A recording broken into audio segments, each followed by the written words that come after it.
Hello everyone, learn with me চ্যানেলে আপনাদের সবাইকে স্বাগত। আজ আমরা আলোচনা করব আমাদের ফার্স্ট সেমিস্টারের এসিসি পেপারের একটি অত্যন্ত গুরুত্বপূর্ণ এবং বাস্তবমুখী অধ্যায় সফট স্কিল। আচ্ছা বন্ধুরা, একটু ভেবে দেখুন তো, একজন দারুণ ডিগ্রিধারী মানুষ কি শুধুই তার পুঁথিগত বিদ্যার জোরে সফল হন, নাকি তার সুন্দর ব্যবহার এবং মানুষের সাথে কথা বলার ক্ষমতাও এর পিছনে কাজ করে? চলুন আজ মাত্র 5 মিনিটে পুরো বিষয়টি একদম সহজ কিছু উদাহরণের মাধ্যমে পানির মতো স্পষ্ট করে বুঝিয়ে নিই। প্রথমেই জানা যাক হার্ড স্কিল কী। সহজ কথায় এটি হলো আমাদের প্রথাগত বা প্রাতিষ্ঠানিক শিক্ষা। যেমন ধরুন, কোনো টেকনিক্যাল স্কুলে গিয়ে ইলেকট্রনিক্যাল ইঞ্জিনিয়ারিংয়ে কাজ শেখা, কম্পিউটারে কোডিং শেখা, কিংবা কোনো রাজমিস্ত্রির কাজ শেখা, যেখানে নির্দিষ্ট নিয়ম মেনে কাজ শেখানো হয় এবং যার উদ্দেশ্যে একদম স্পষ্ট থাকে। কিন্তু এর ঠিক বিপরীতে আছে সফট স্কিল। এটিকে কোনো নির্দিষ্ট বই পড়ে বা মুখস্থ করে শেখা যায় না।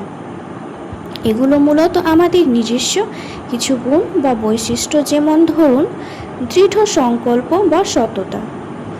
মনোবিজ্ঞানীরা বলেন আমাদের বড় হয়ে ওঠার পরিবেশ, সামাজিকীকরণ এবং স্কুলের শিক্ষা থেকেই এই স্কিলগুলো আমাদের মধ্যে ধীরে ধীরে গড়ে ওঠে। আমাদের সিলেবাস অনুযায়ী সফট স্কিলকে প্রধানত দুটি ভাগে ভাগ করা যায়, ইন্ডিভিজুয়াল এবং ইন্টারপার্সোনাল। প্রথমে আসে ইন্ডিভিজুয়াল স্কিলস বা ব্যক্তিগত দক্ষতায়। এই স্কিলগুলো সম্পূর্ণ নিজের ওপর নির্ভর করে, অন্য কোনো মানুষের কাজের ওপর নয়। যেমন আপনার সত্যবাদিতা, সততা বা পরিচ্ছন্নতা। তবে একটা মজার বিষয় কি জানেন?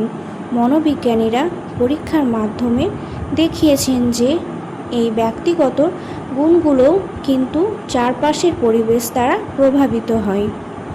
যেমন একটি একদম পরিষ্কার পরিচ্ছন্ন জায়গায় কেউ সহজে নোংরা ফেলতে চায় না, কিন্তু যেখানে আগে থেকে সবাই নোংরা ফেলছে সেখানে মানুষ খুব সহজেই নিয়ম ভেঙে নোংরা ফেলে দেয়।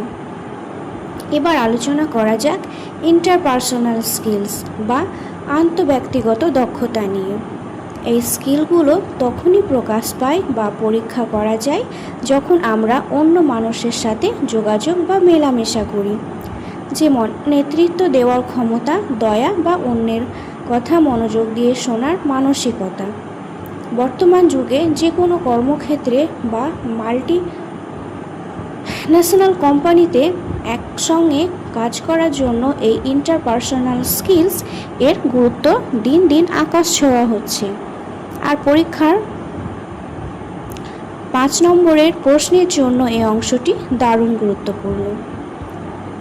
আমরা জানি যে মানুষ সামাজিক জীব, তাই শুধু টেকনিক্যাল জ্ঞান বা হার্ড স্কিল দিয়ে জীবন পুরোপুরি সফল হয় না। বইয়ের একটা চমৎকার উদাহরণ দেওয়া যাক। ধরুন একজন অত্যন্ত দক্ষ সার্জন সফলভাবে একটি ব্রেন সার্জারি করলেন। এটা ওনার হার্ড স্কিল। কিন্তু অপারেশনের পর রোগীর পরিবারের সাথে যদি তিনি সহানুভূতির সাথে কথা না বলেন, তবে কিন্তু মানুষের মনে তিনি জায়গা পাবেন না। আরেকটি উদাহরণ ধরা যাক। ব্যাংকের লম্বা লাইনে কাস্টমাররা প্রচণ্ড বিরক্ত। সেখানে একজন কর্মী যদি কঠিন টেকনিক্যাল ভাষা বা অহংকার দেখান, তবে পরিস্থিতি আরও খারাপ হবে।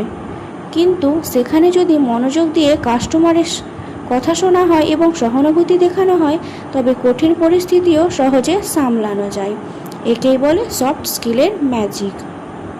তাই পরিশেষে বলা যায় সফট স্কিল শুধু পরীক্ষার জন্য নয়, বরং আমাদের একজন ভালো এবং সুখী মানুষ হিসেবে সমাজে বাস করতেও সাহায্য করে। আশা করি আজকের এই ভিডিওটি তোমাদের ফার্স্ট সেমিস্টারের পরীক্ষার প্রস্তুতির পাশাপাশি বাস্তব জীবনেও অনেক কাজে লাগবে। ভিডিওটি ভালো লাগলে অবশ্যই লাইক করো, বন্ধুদের সাথে শেয়ার করো, আর আমাদের লার্ন উইথ মি চ্যানেলটিকে সাবস্ক্রাইব করতে একদম ভুলো না। কমেন্টে জানাও তোমাদের কোন সফট স্কিলটি সবচেয়ে বেশি ভালো লাগে। দেখা হচ্ছে পরের ভিডিওতে। ধন্যবাদ।